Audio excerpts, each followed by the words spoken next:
Welcome to the Nuts and Bolts of Real Estate. My name is Joe Bauer, and I'm here with my co-host, Julie Clark. Julie, how you doing today? I am doing absolutely tootly fantastic, Joe. Yeah. Although I haven't had that special drink I keep telling you guys about yet today. So Uh-oh. I am slightly low on energy, but because we have our awesome friend Jennifer Beadles here with us, I think I'm about to get overly excited, as you know I can do. Looking forward to catching up with Jennifer and giving us a little lesson on what's going down in the market here. So welcome, Jennifer. Good to see you. Thanks, Julie. Thanks, Joe. Super happy to see you both and be back here. Yeah. I think most of you guys, I would hope, have heard of Jennifer Beadles. We've done multiple podcasts with Jennifer as our guest in the past, and Joe can drop those down in the links below. But if you haven't met her, you are going to thank me for this one today. So Jennifer, I'm going to let you, because you've got multifaceted business model, give us a little high level of what Jennifer Beadles is all about. Yeah, absolutely. I wear many different hats in a given day. I'm a multifamily investor. We own properties in 8 different states. I also own a real estate brokerage, but we only do business by referral, meaning that we refer investors to agents. We also have a training program for agents that want to work with more investors. That's our agentsinvest.com if you want to learn a little bit more about what we do there. And then we have the ROI Inner Circle, where we teach investors how to scale and build a massive portfolio so that they can eventually, I would say, replace their active income with passive income. And then, Julie, I haven't told you this. I also have a new software company. We are launching next month. So we'll talk about it in person when we're in Coeur d'Alene together. But super stoked about that as well. Oh, what does it do? Yeah, it's a software as a service. So we've developed a rent algorithm that basically will estimate rents on any property, multifamily, single family, far better than Rentometer, Zillow, HotPads, all of the websites that can't really do multifamily. Right? Those are really, really tough to figure out rents there. We've also, truly stopped producing a crime map in, I think it was December of 2020. And so we've developed our own crime map. It's going to help investors determine where the best places to invest are in a given city, help them figure out the rent, and then also calculate a deal. So super excited about that. Well, no surprise coming from you. Cannot wait, because yes, that is like the missing link, right?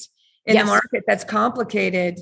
So fantastic. And congratulations. I can't wait. Thank you. So it's been a lot of work. Learn more about that. Are you going to announce that in Idaho or in Coeur d'Alene, or? Yeah. We're just putting the finishing touches on the software, and so fantastic. Fingers crossed we'll be ready next month. Awesome. Well, Jennifer and I keep referring to this event in Coeur d'Alene. If you guys have not heard about it, it is what are we calling it? The Coeur d'Alene Real Estate Investors Summit in Coeur d'Alene, Idaho, happening October, something like that. Joe's going to drop the information down below on the link there. The lineup, I don't know. I am so impressed. Mariska is just insane.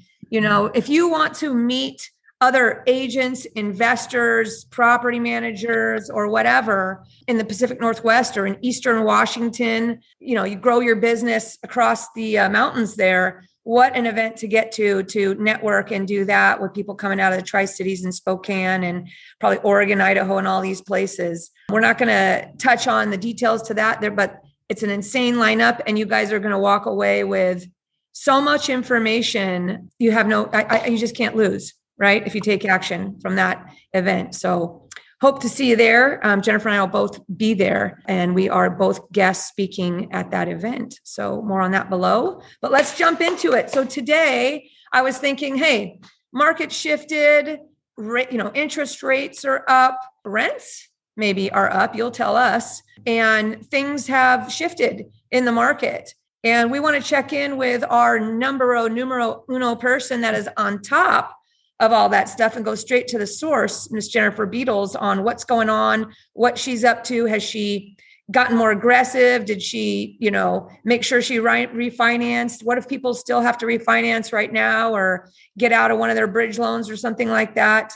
And we're going to hear from Jennifer, who will make sure that we are headed down the right path today. So give us an overview of what you think's going on and what you're up to. Yeah, gosh, where do we start? So Yeah. Market has shifted massively. And, I've been expecting this for some time. You can't print, how many trillions of dollars put into the economy in the last 24 months and not, expect this massive inflation, right? And so obviously the Fed is trying to calm down inflation. The way that they're doing that is by increasing the interest rates. And I think we have a long road ahead to really get that dialed back in. I think that they're, recently saying that they want to bring it back down to the 2% range. I don't know if we'll get there anytime soon. I think. Right. Anyways, crystal ball stuff there. Right. I don't have my crystal ball today. Certainly, I'm not an economist. I'm just a real estate investor, and I pay attention to patterns and I pay attention to trends and what's happening. So we have seen a cool down in the market.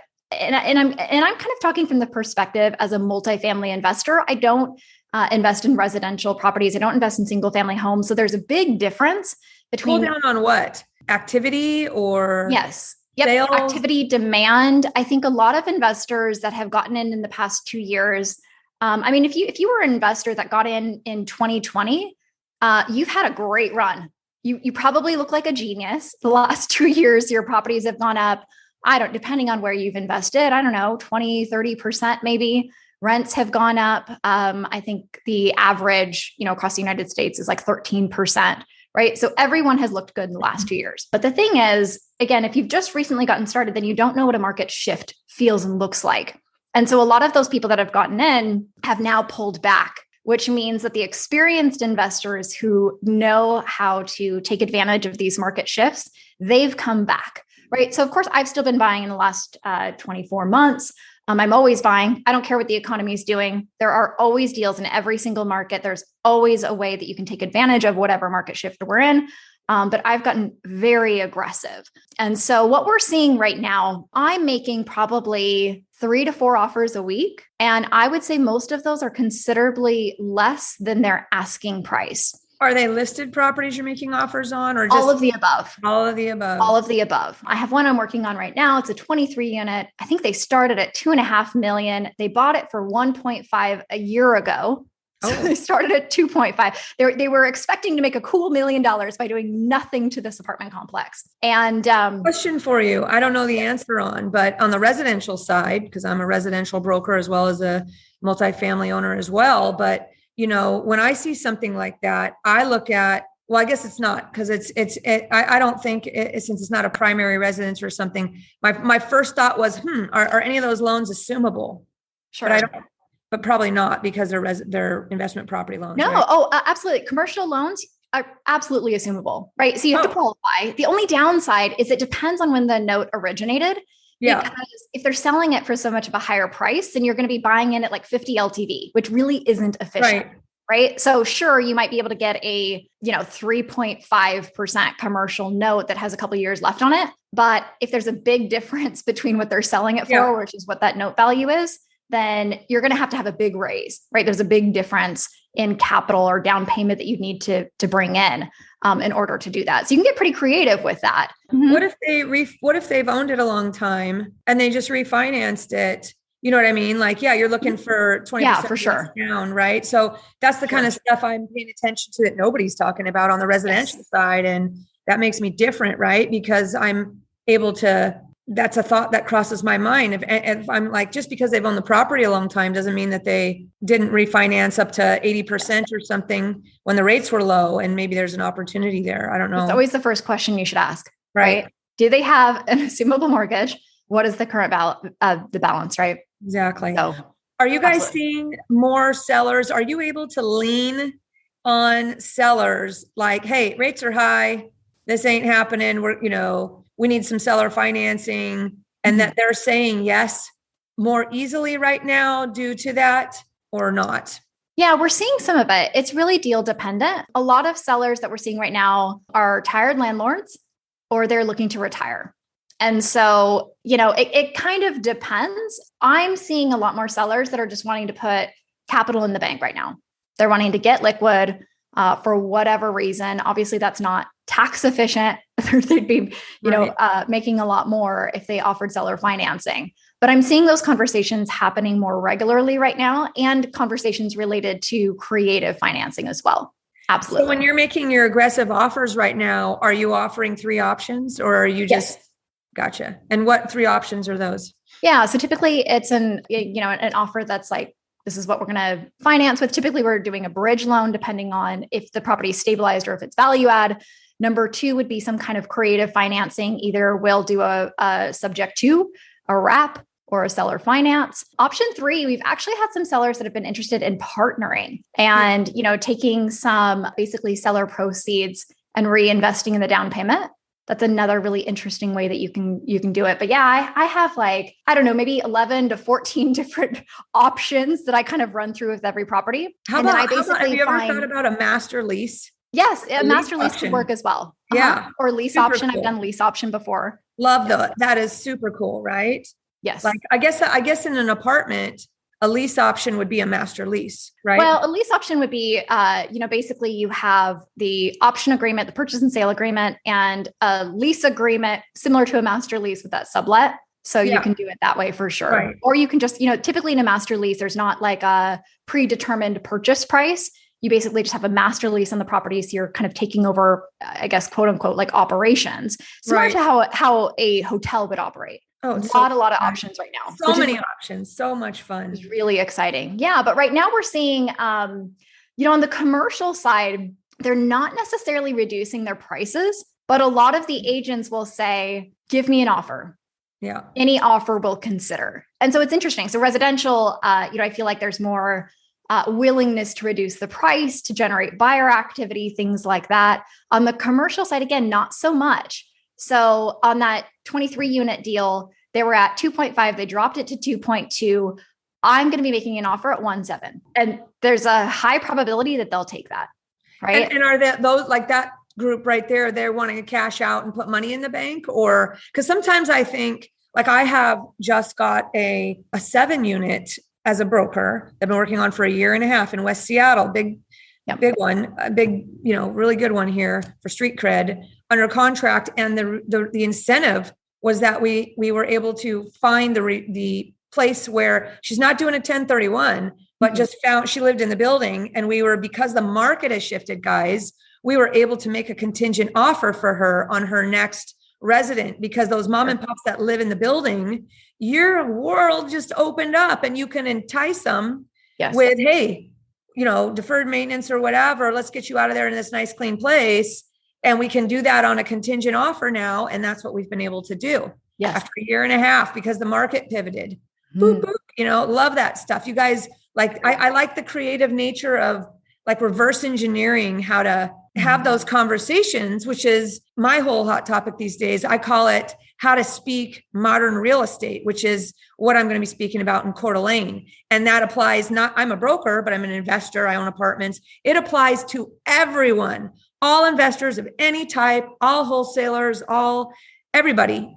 You have to learn how to speak modern brokerage, right? These things that we're talking about with assumptions and master leases and dangling the carrot of, now you can go, right? I mean, that's what I've told the wholesalers. Like, if you had clients that didn't want to sell because they needed to move out somewhere, you better call them back up right now. You have who knows how long, and that is going to work out for you right now. 100%. Yeah, it's being more of a consultant, right? I think agents think of themselves as salespeople.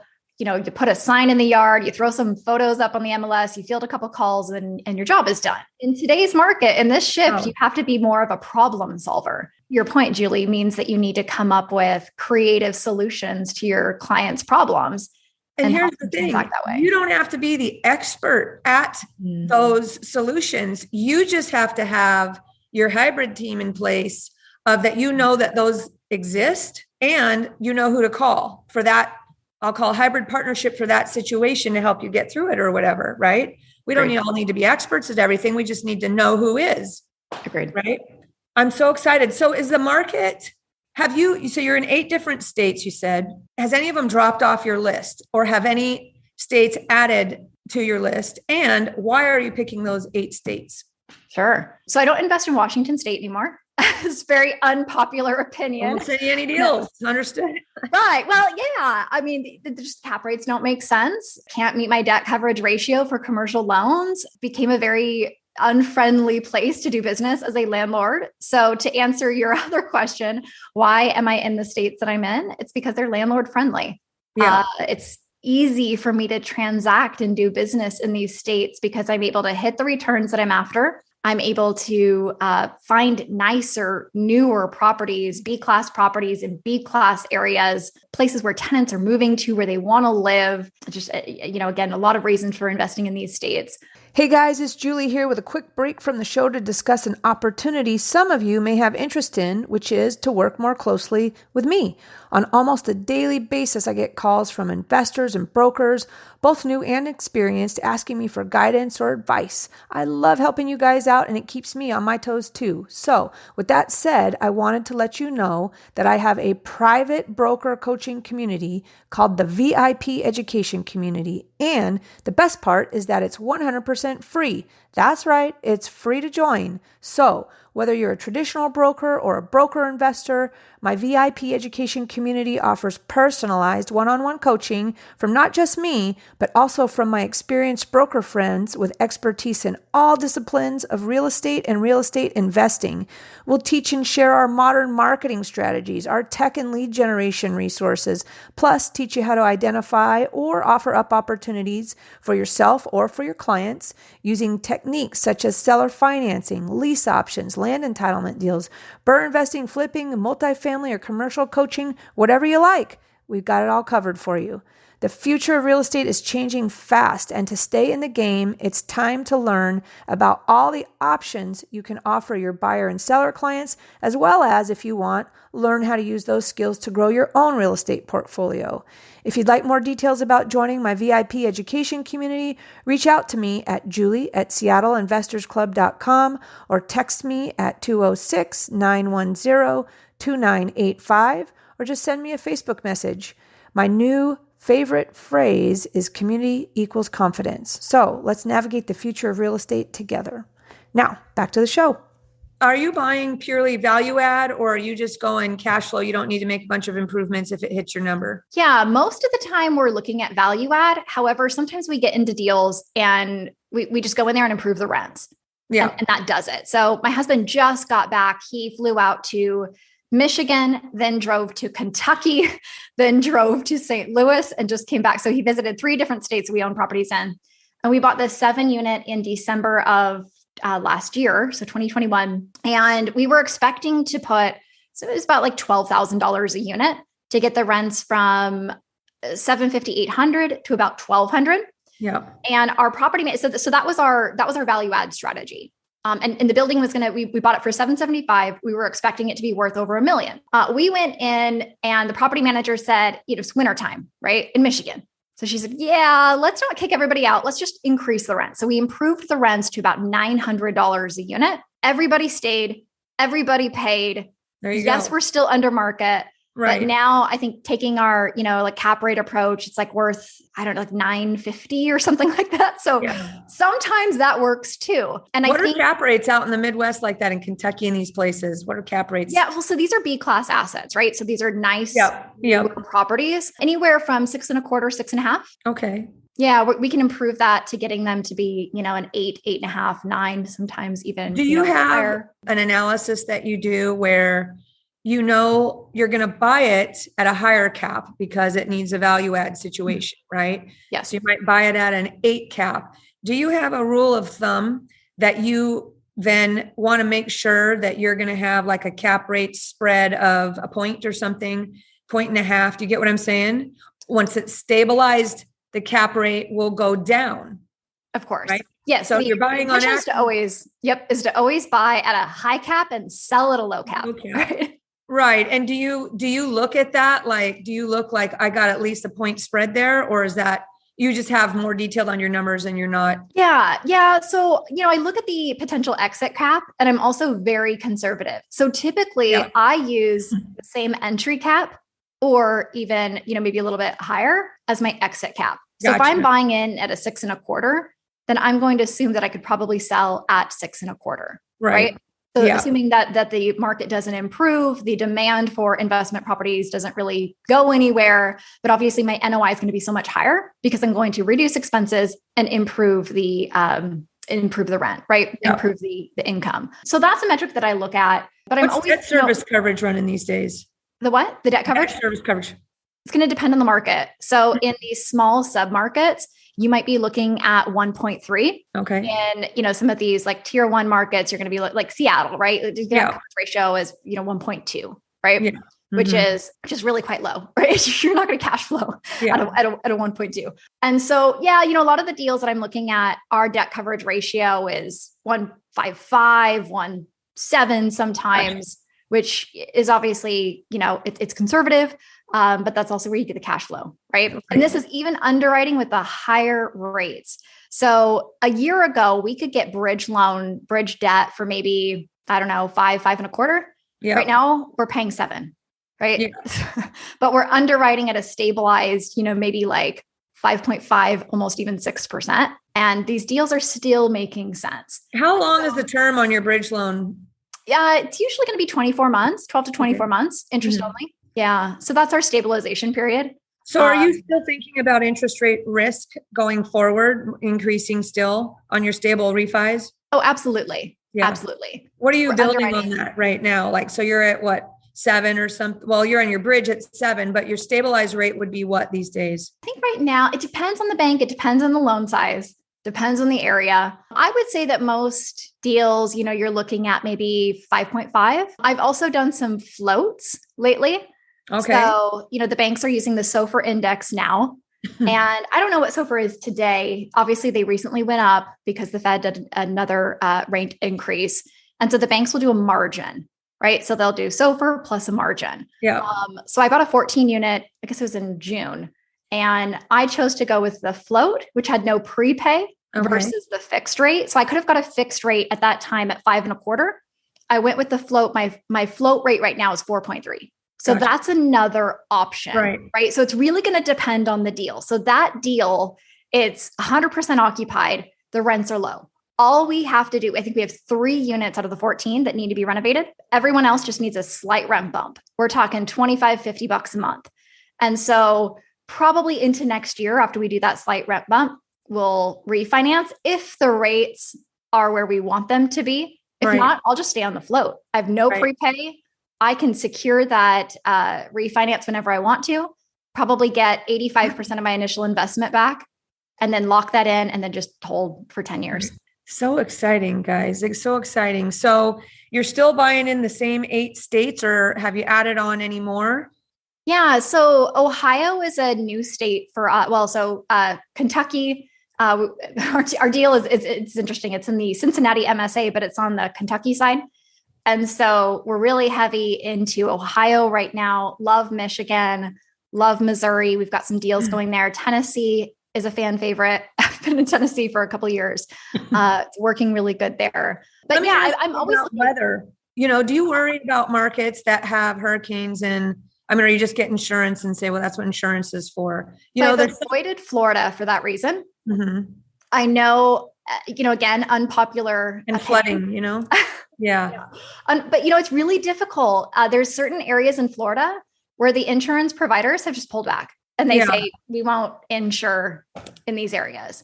I think people get so focused on, let me get that good deal. And they just don't know enough to think big picture about how it's kind of like, getting too excited about something. It's like Addison. We were just talking about, guys, that my daughter, sorry, my hair's bugging me here. My daughter's 14 and she's going to try and get a job up the street at this cool little neighborhood specialty pizza place.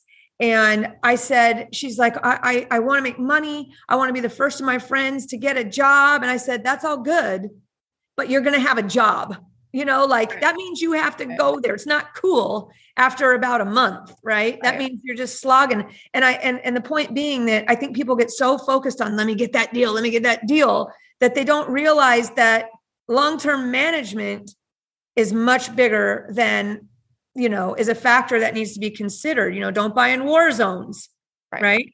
And stuff like that. Hence your crime map. Yes. Right. So you guys be careful on that stuff. Just because it's a good deal, let's talk about that for a second, Jennifer. Yes. Let's go over what would be, I know you guys are going to get hooked up here at the end and learn how you can jump in Jennifer's world and become experts I mean, we're talking, obviously, she's even building a software company for you guys. You want to be connected to Jennifer. There's no question about it. When people want to become real estate investors or agents want to become real estate investors, I even coach on my own real estate coaching program, but I say, go listen to Jennifer. She's got it already ready to go. I don't need to repeat what you have so eloquently and so, professionally put in place, right? I mean, you're the gal, beep, beep. Boom, boom.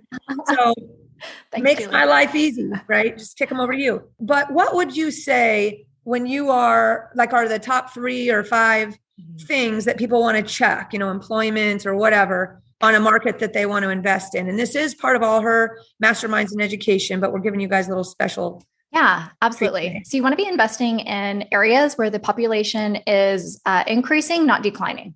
Right. So if more people are moving out of that area than are moving in, avoid it. They're moving out for a reason. Most likely that reason is there are a lack of jobs, right? Which would be number 2 is what are the job opportunities in that market? Is it a one industry, one employer town? If so, that means high risk. Another thing that I look at is I do have a minimum population in these cities that I'm investing in. I won't typically invest in a city unless it has a population of 40,000.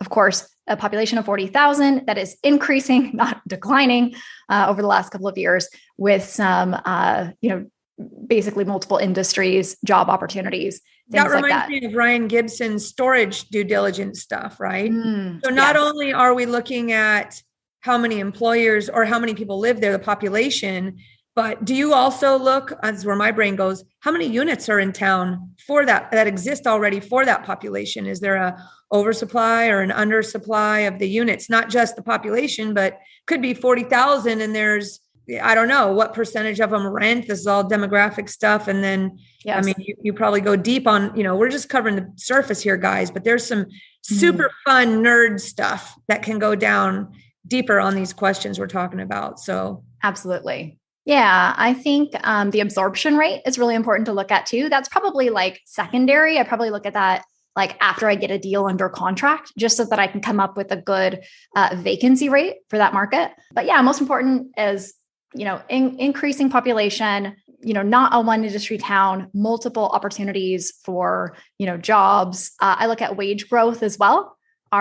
What's the median household income in that market? Is that increasing or has it been increasing over time, or is it basically staying the same? There's some markets that I am investing in where the wages have, they've gone up a little bit, not massive improvement, which just basically means that you're probably not going to increase your rents, 10% every year or what have you. So something to look at there. I also look for low crime rates. Right. So we've touched on that with the crime map, just because it's harder to attract great tenants to an area that is, high crime. Husband just got back from St. Louis. We own in St. Louis. St. Louis is, I think, in the top maybe 5 cities in the country for crime rates, right? But we own in a neighborhood that is very attractive to tenants, very low crime, very much, B-class area. And our rents, reflect that, right? So we're not buying the $5,000 single family houses in the D-class areas, the war zones, if you will, right? So it's really important to, to look at the areas that you're buying in, make sure that the metrics and the demographics make sense in that market. And Absolutely. Make sure when you're buying these deals, these value add deals, that you don't over improve them for the area and the rent. Amazing point. Yes. Right. I see that happening a lot, like Oklahoma City. So a lot of DFW buyers, the hedge funds and syndicators went up to Oklahoma City, started improving units, basically to like the DFW standard, and tenants weren't willing to pay that. They said, it's great, it's nice, but they're not going to pay $150 over market for granite, LVP, and stainless steel.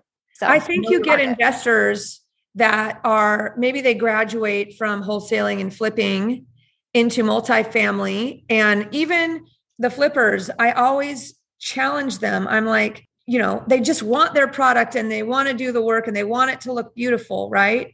And it doesn't always make sense. Like, I challenge you to not do that, to like scale it back. You're going to make more money. You're going to get surprised. Somebody's going to pop you and the spread's even going to be bigger. I don't know about in this market for the residential. That might not work right now for residential, but it's all about being able to think this way and being able to Identify the pivot time. What's your times rent qualifications on tenants? Is it 2, 3? Usually it's 3 times rent. Mm-hmm. 3 times. Yeah. Yep. Yeah. I leave that all up to our property managers, but yeah, I mean, you could look at what the median income is, what the rents are that you're trying to shoot to, yes. And you can reverse engineer to see if the rents you want to charge equate to the average. I love this kind of stuff. Boy. It's also an indicator to your point. Yeah. It is an indicator of, could you, bring the units up to like a higher standard, right? And potentially get higher rents. So in some areas with our software company, we've identified that of the median totally household income. And, I'll give you an example. We identified this suburb outside of St. Louis called Arnold, Missouri. Nice. And I think the median household income in Arnold, Missouri is like $67,000 a year, whereas the state of Missouri as a whole is like $54,000 or something, right? And so we found a lot of nicer units that were maybe rented for like $700, but the wages are high enough that support, much higher rents, right? And so then you take that information and you say, well, will the local property managers confirm this? Same thing happened in Spokane. Years ago, Spokane had like 1% growth. Not a whole lot was happening, but the units there weren't very nice, pretty low. And then a Seattle developer came in and developed the Kendall Yards area. And everyone in town thought they were crazy. They're like, nobody's going to pay $1,700 a month for rent for a 2-1 townhouse. And they basically pre-leased everything. So they were like really, high end. And now Spokane is a nice area. Rents are considerably higher. So you can use those kind of demographics and economics in a market to also kind of predict where it might be going. And I think there's a balance, because I used to own properties in the Tri-Cities, which is a boom and bust town. And, 150 unit properties and stuff like this. And what would happen is that as soon as the market started heating up and the rents were going up, somebody built a building because there was room to build. Then the market goes back down, right? For however many years. And so same thing, I've owned retail, strip center type stuff. And we got stung one time because there was too much new construction happening when we were doing our lease up. And somehow somebody bought it and threw it over on my desk and said, congratulations, you own this retail strip center. And I'm like, well, you guys effed that one up, because there's 100,000 square foot shopping, street mall going in down the street here. And you guys got to pay attention in some of the smaller towns, I think, where there's room to build and it's not dense. Like there's got to be kind of the right, maybe that's on the checklist, right? That there's a density check. Love this stuff. I could talk all day. I love this stuff. So fun. It's really fun. Absolutely. It is treasure hunting for markets. It is. It's like being Sherlock Holmes and stuff like that. Excellent. So what about, are you feeling that some of the people in your world that got caught in rising interest rates, they were on a bridge loan or they didn't get done, or I don't know, who are the people that maybe have a little concern right now? What do those deals look like and when did they buy them, you think? Yeah. I mean, I would say that, the window of opportunity for refinancing and locking in a super low interest rate is gone. We were telling everyone inside of our community, we don't know how long this will last. Take advantage of it now. So if you've missed that window, you're going to have to wait till the next time when they want to stimulate the economy, which they will, right? History pretty much always repeats itself. The Fed only has so many tricks in their bag. They will pull that low interest rate card back out at some point, right? Right. So for anyone and part of being part of your community and joining your community and Seattle Investors Club is that you're going to talk about like, hey, everybody's going to get a heads up. Like, hey guys, heads up. Everybody start, you don't have to be like the cowboy off on your own or cowgirl off on your own, because it's exciting and fun and you want to do this by yourself. The collective genius of the group can make or break and save you, in my opinion. Right? 100%. Well, Julie, I mean, you and I, we've seen this before, right? Yeah. You've been around, you've seen more market shifts than I have, but we notice these patterns because we've been doing this for so long. And so I think you and I do a great job of, communicating what we're seeing so that people can prepare who've not seen this before and maybe don't know what they don't know or don't know what to do. Right. And so for anyone that missed that window, I think, I've had investors over the years say you are far too conservative. Why are you underwriting everything as if we are in a recession? Well, because that's how I invest, right? I started in 2007 kind of somehow made it out unscathed. I think it's just because I was too young through the Great Recession. But I've always invested as if we were in a recession. So I've always, underwritten with my exit cap rate on my refinance at a much higher cap rate. Yep.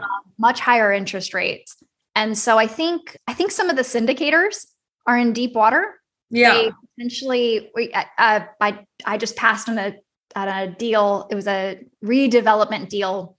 And they were using an exit cap of 4.25. And this is not DFW. It's not Seattle. Yeah. It's not Atlanta. They had a 9% growth rate every year on the revenue, which those numbers probably could have been true, I don't know, a year ago. Right. And so they were projecting a 30 IRR.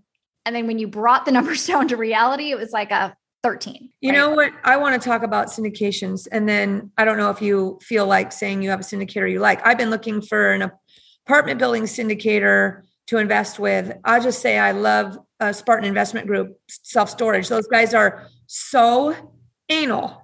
Like, you don't want to work for them. Maybe you do because they're awesome, but they're so anal. I kind of almost don't care what they buy because they're so conservatively anal, right? I find, and I'm going to give you guys a warning, that there is, the popular train, the speaking engagement train that people get on, and they were great at, let's say, flipping houses, or they had some success in this market that kind of was hard not to. Okay. So they reinvested. They did a great job kicking ass with all that stuff. And now all of a sudden they realize they should be buying apartments. And now all of a sudden they're syndicating. My answer is hells no.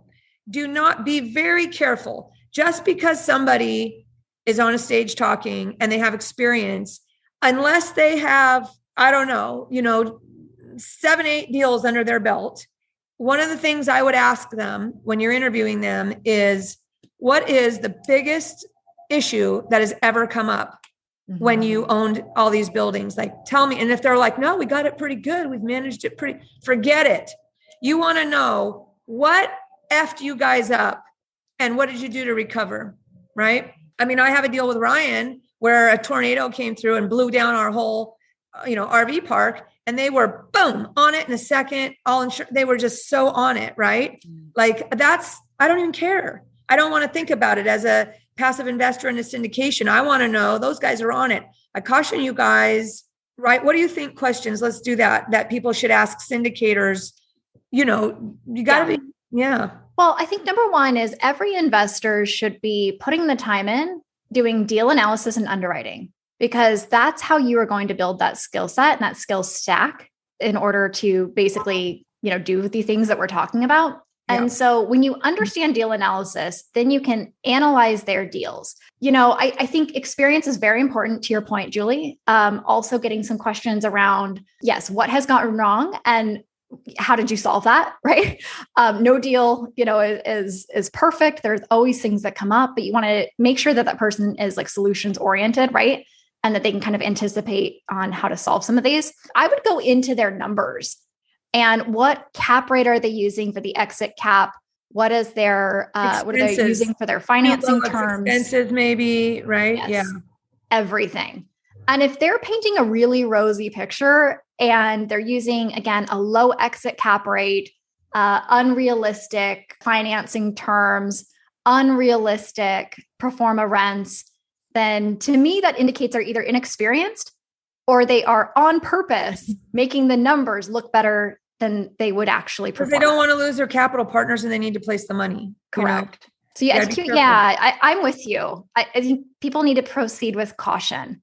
And probably want to also see somebody who has exited, like, that they've exited a few deals and what actually really happened, not what they say it's performing so well. Yes. You know what I mean? That they've exited. All such good stuff, because you should be investing in apartment syndications. That's a great way absolutely great way to invest. Are you guys taking on partners, or are you guys using all your own money at this point? Yeah. So, it's really interesting. We started with partners. Pretty much everything was a partnership, JV partnership, because we had no money. Yeah. And worked for free for the first couple of deals to really prove myself. And then just started splitting everything 50-50. And then as we built up our own portfolio, we just did the 1031 game and had a lot of our own money. And, these days we are doing more JV partnerships. I think it's a great option to help other people kind of learn through the experience. Tag along, ride along with an experienced absolutely. person. What does that structure look like for it's JV? Really deal dependent. Yeah. Yeah. So typically, my husband and I, we will handle the finding of the deal, underwriting of the deal, figuring out the right financing strategy, which is a whole another animal lesson by on its own. itself. Yeah. And then all the asset management. And then so typically we have people that come in as, capital partners. Of course, we do meetings and reports and things like that. And it just depends on the deal, really. Right. Sometimes that means it's 50-50. Right. Sometimes, we'll take 100% of the upside, but then the capital partner gets like right. 10% preferred return. Right. So we also kind of try to match up. So however the deal works out, like you said, it's a jigsaw puzzle. Yes. And so it's just like seller financing. It's like creative real estate. When you're buying with creative real estate, you can put a JV deal together on however it works. So everybody's satisfied. Right. Yes. So I think people get confused also, because I have some people that would like to invest with me. And this is how I grew up in real estate as well. So I worked for a very large private real estate investment company for literally 20 years. And after about 8 years, I became a partner in all the deals that I touched, big deals, right? And so I know the structure because that's how I grew up. Mm-hmm. And what I think people get confused about is if you didn't, what your equity is as the operations, like if you're the one doing the operations, you didn't find the deal, your name's not on the loan and all that stuff. Guys, to me, that's like 10%. Mm-hmm. That's like 10%, maybe 15 after you're experienced, or maybe on small deals. Cause I'm talking about big deals, like, of course, 100 and 200, 300, 400 deals.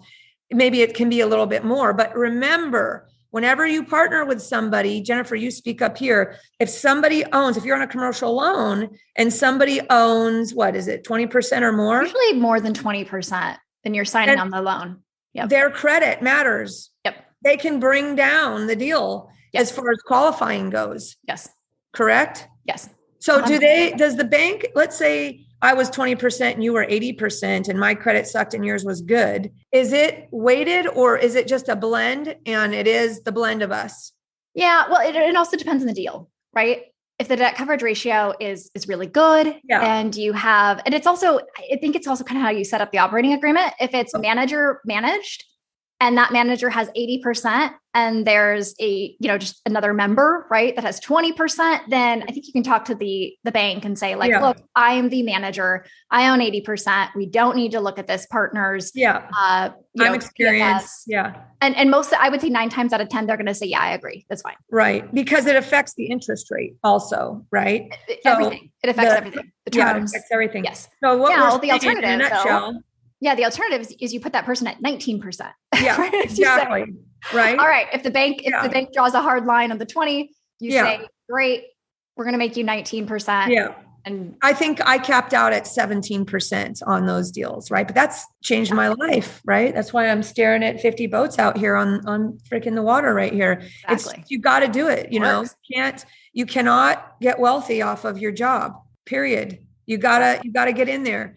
And the last thing as we start to wrap down here, we're so excited. You guys can come hang out with me and Jennifer, by the way. Yeah, let's nerd out. We're here at the Coeur d'Alene Resort. It's going to be so fun, right? We'll go for a walk. We'll hang out. We'll have some drinks or coffee or whatever, and we'll talk shop. But, I think everybody, would be so much more successful if it was taught to learn about the loans first. Because when you learn about the debt and what's available on the debt, how all the debt works, whether it's bank debt or seller financing or whatever creative stuff there is, all of a sudden you're looking at deals and there are so many more options on how to get them done if you understand how to pay for them. It's like backwards to go looking for deals and then figure out how to pay for them. You might pass on a deal because you don't understand that if you just tweak this or that on the financing or creative ask this or that could have been a deal. That's such a valid point. And I have an example of this. I have an investor that's working on, it's a deal that's a little bit less than 40 units, right? And she was going to a traditional bank locally and they've been just dragging her through this process for months. Like, we need your personal tax returns and yada, yada. I look at it and I say, this deal's not stabilized. They're probably not even going to approve the loan anyway. By the time they get it to the committee, this needs a bridge loan. Right. And so, reanalyzed the deal, restructured it. At first, I think capital raise or, the initial investment would be like 575. When you restructure it with the bridge debt, I think we brought it down to like 411. Yeah. Right. Because we're gonna finance in our renovations. And anyways, changed everything. Right. So to your point, I think that that's a very, very valid point. There's a number of skill sets I think that investors need. Financing is you one of guys them. just need to hang out with somebody like Jennifer or me or whoever, and it only takes a while to have repetition to get it right. It's not rocket science. It's just absolutely aware. I think it's just awareness. People just aren't aware. With that said, can you explain what a bridge loan is and how that works? Yeah. So a bridge loan is a commercial loan that basically is the bridge to get you to stabilization. That is when a property is not stabilized. So let's say first what a stabilized property is. This is where your debt coverage ratio is over that 1.25. Maybe there's some room to add value, right? But it's not stabilized from either the debt coverage ratio or the occupancy. That could be the physical occupancy or the economic occupancy, right? So I had a 36 unit that I was working on, physically occupied. We were at like 95%. Economic occupancy was like 80 because we had multiple tenants that were over 90 days past due. Right. And so your agency lenders, the stabilized lenders want to see an occupancy rate above 90%. Right. And so they're going to count any tenant that's past 90 days past due or as a vacant unit. Right. Or when you're in lease up of like a building, like 40 units, you might give a concession. You might say first month's free during your lease up. Lease. Yeah. That'll affect your economic 90%. So the bridge allows you to basically get the building stabilized so that you can refinance with either a local bank or with an agency lender, agency debt with a stabilized loan. So basically it's going to be a higher interest rate to get you. And then a lot of times too, you can finance in your renovation. So that's the beauty of these loans is, they'll typically go, I would say like 70 to 80 loan to cost as opposed to loan to value. Right. And so rather than bringing in all of that renovation, either raising it or putting it out of pocket, they're going to finance that in. They're going to do 70 to 80% loan to cost. And then you're going to pay a higher interest rate. Right now, it's again, about 7%. Right. Do that for 1 year, interest only, and then put it into a stabilized loan, longer term. And so what that means is when you're going to buy a property, and let's say you need to put 25% down, but you need to spend 75,000 on a renovation of the property. You don't want to put your 25% down plus the 75 or 100. Exactly. Now you got all that money in there. So the bridge loan allows you to build in that 75 grand. So instead of putting 25% down plus that, you're putting only 20% down of the total. Yes. Right. And then, maybe you could do 2 deals as opposed to 1, right? Yeah. So it lowers your down payment requirement. Yes. And then you get a interest only payment because you've borrowed all this money more than the property cash flows maybe, or only like at a 1-to-1 or something like that.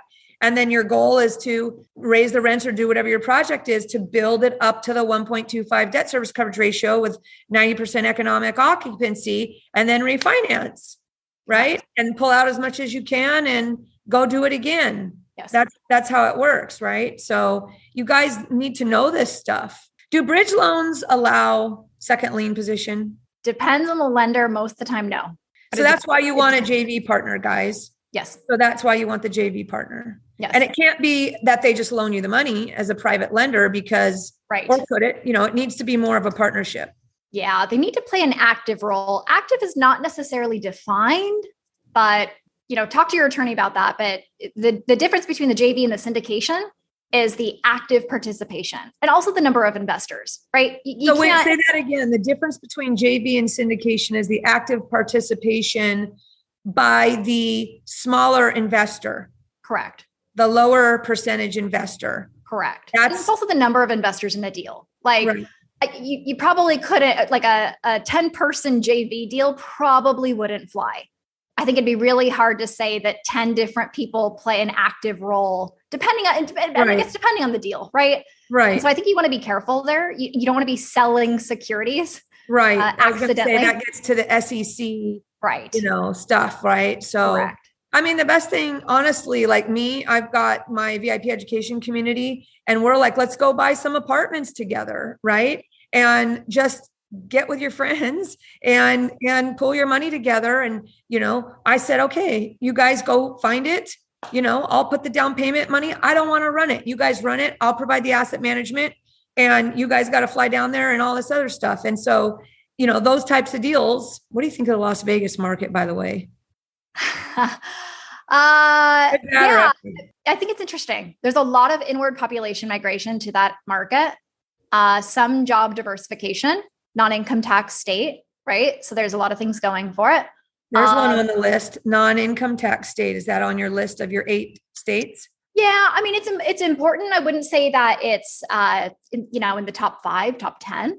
What is the top 1 besides jobs and population? Yeah, I know that. Increasing population growth.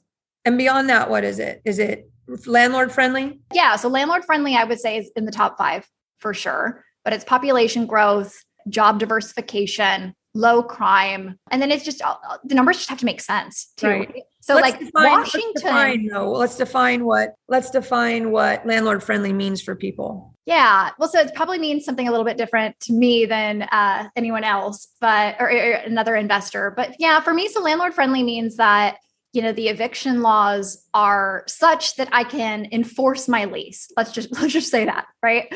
So in some I'll give you, let's see, I think Massachusetts is a state that has very unfavorable landlord tenant law. It could take you up to 6 months to get an eviction processed. Right.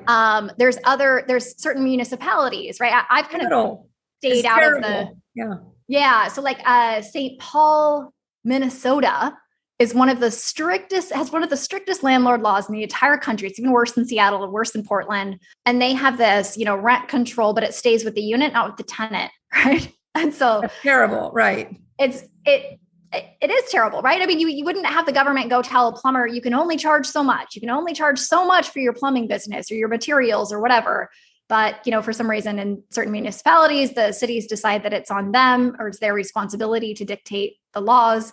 And so I just stay out of those areas. Right. And it's unfortunate because then typically you have a lack of housing because investors don't want to buy and they're not, going to be going into that market, creating, new affordable housing. And so then it just makes it more expensive, which is really unfortunate. And it lessens the inventory. Are you doing your short-term rentals yourself?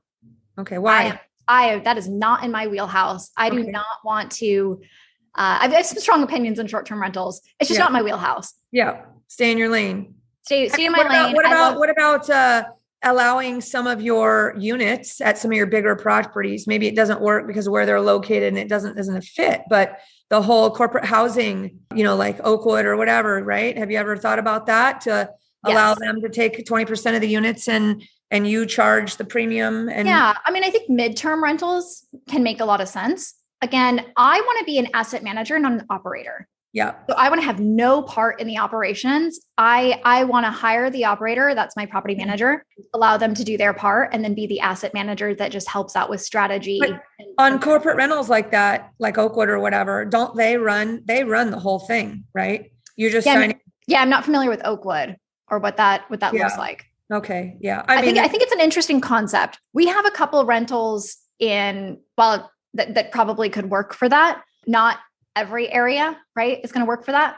But yeah, I mean, we've just done so well with the very boring, non-sexy, long-term rentals where it's very, very easy to predict the revenue, the valuation. So we just stay in our lane. What's the smallest number of units you want to buy these days? Yeah, I mean, it's 10 plus units. That gets to be pretty small. I won't buy anything under 1.2 million. Why is that?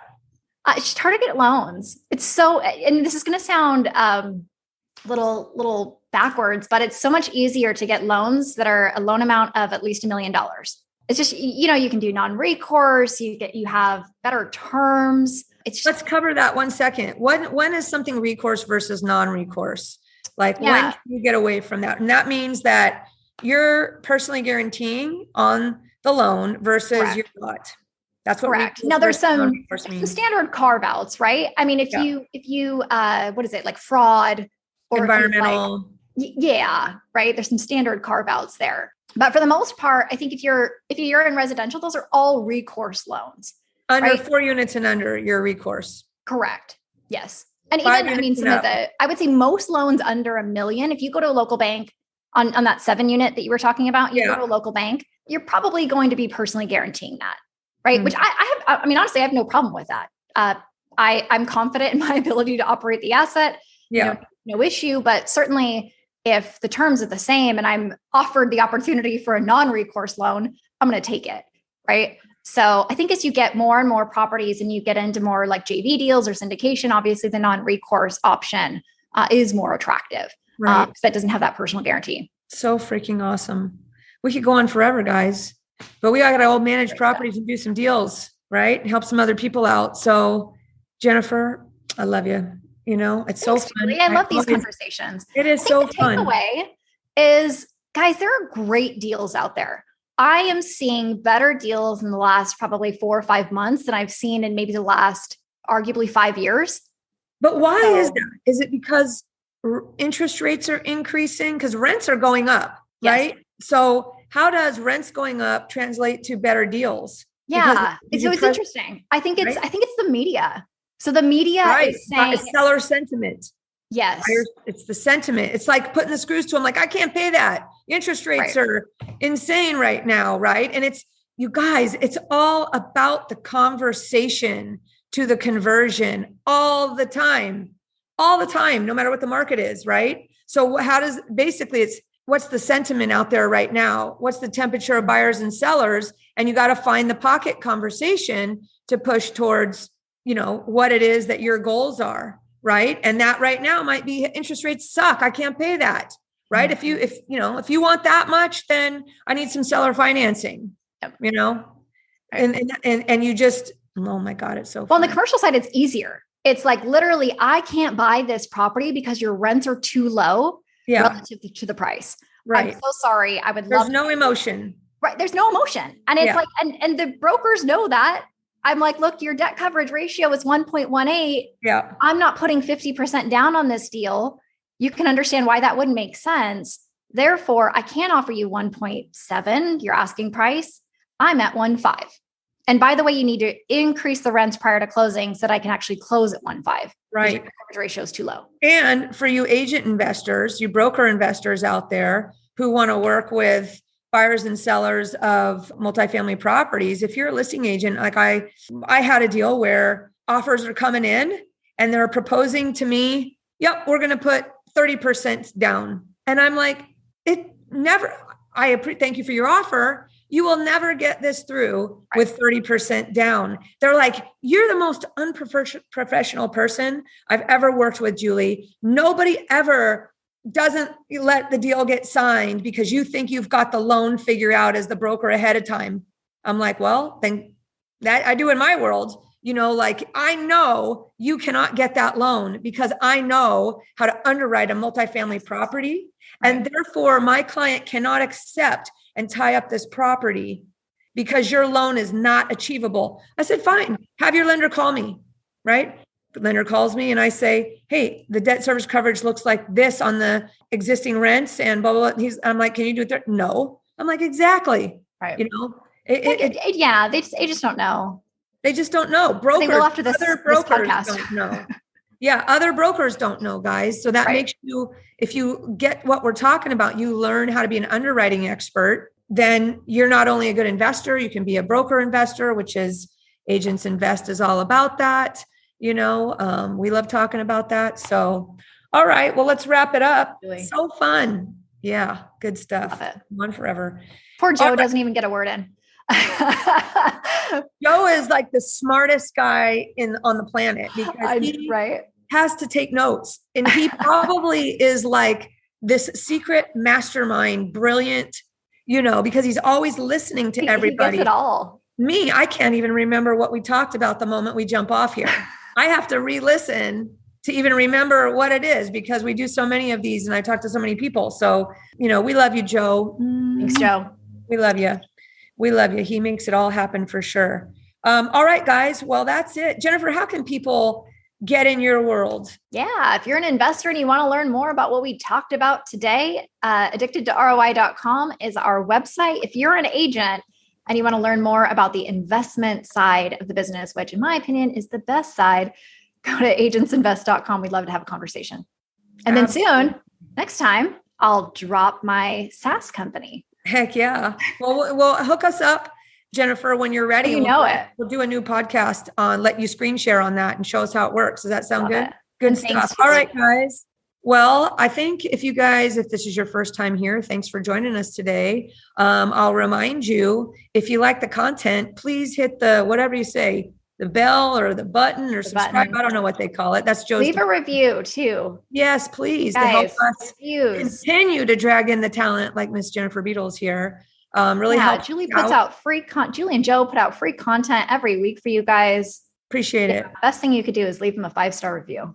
And we're going to give it back to you because we're inviting you every Thursday, guys, who's listening, audience, to join us from 11:30 to 12:30 here Pacific time, where we have an open discussion mastermind on whatever topics people need help with. They have questions about whatever. We have basically a collective, I'm stealing the word collective genius, so that's coined by somebody else, but that's kind of what it is, right? We get these people together, lenders, property managers, private money lenders, hard money lenders, you name it, BRRRRs, people, flips, multifamily. And we have an open discussion about whatever comes up. And we've been doing it for years. And you'd think I'd be bored as hell. And every time I am so glad that I came. It's just different every week. And we record those conversations as well, guys. So if you're a member of Seattle Investors Club, only costs $220 a year, a total steal, you can get access to those recordings. Okay. But the best thing to do is show up, network, deals are flying around, get your questions answered live, whatever you want. But we hope to see you there. Joel put the link down there below. The link never changes every week. We hope that Jennifer and I are giving you the collective hug here, and Joe, and we will see you next time. How about that? Anything else anybody needs to know, Joe? If you guys are listening and want to get to the show notes or any of the links that we have mentioned in the podcast, head over to SeattleInvestorsClub.com/167. That's SeattleInvestorsClub.com/167. And like Jennifer mentioned, we would love a review. So thanks for mentioning that, Jennifer. Appreciate you. All right, guys. We'll see you next time. Ciao, ciao. Thanks for listening to the Seattle Investors Club podcast. If you have questions that you'd like to have answered on the show, shoot us an email at info@SeattleInvestorsClub.com. Now go out, take that action, and build that real estate business. Thanks for listening.